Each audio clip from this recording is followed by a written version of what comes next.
Bella Padilla at Darren Espanto kinilig, nang bukangin ni Ryan Bang si Kim Chiu at Paolo Avellino.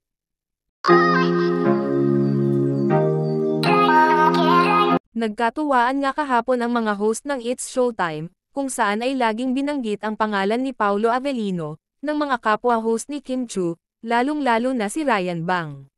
Sa naturang katuwaan nga nila, ay hindi lang si Kim Chiu ang kinilig dahil pati itong si Bella Padilla at Darren Espanto na katabi ni Kimi ay kinikilig din.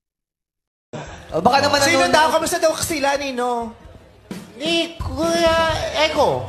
Okay lang naman po. Kamusta kayo ni Pao? Ryan, di ba si Paula? Oo. Kamusta kayo? Okay naman kami, okay naman. Nagtawa-tawa yung katabi, no? Okay ba kayo ni Pao? Oo. Ryan? Yes, mami. Okay kami, nagsimba kami. Pinakilala mo ba kay Kim Chiu si Pao? Oo, nabit Girlfriend mo? Nabit mo si Pao. Fiancé mo. Oo, nabit mo, di ba? Oo naman, sobrang bait. Sobrang mahal niya si Ryan. Namit mo din yung Pao, di ba? Yung kuya niya, Kuya Pao. Oo, si Paolo kasi kuya niya. Kuya ni Paula, si Paolo. Talaga namang, pag si Paolo ang pinag-usapan ay walang lusot itong si Kim Chiu kahit kasi kay Darren Espanto na kanyang bestie, ay binubuking siya nito. Kamusta kayo ni Pao?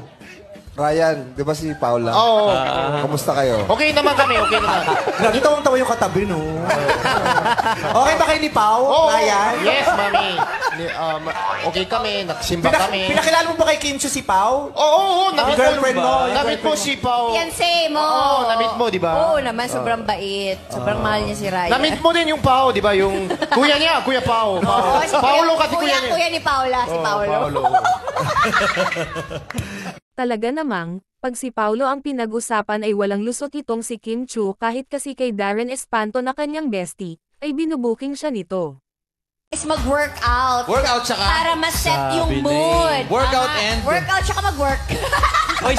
Workout na may kasamang biking, kape. Bestie mo yun, ha? Best combo. Pero pinakamagandang combo,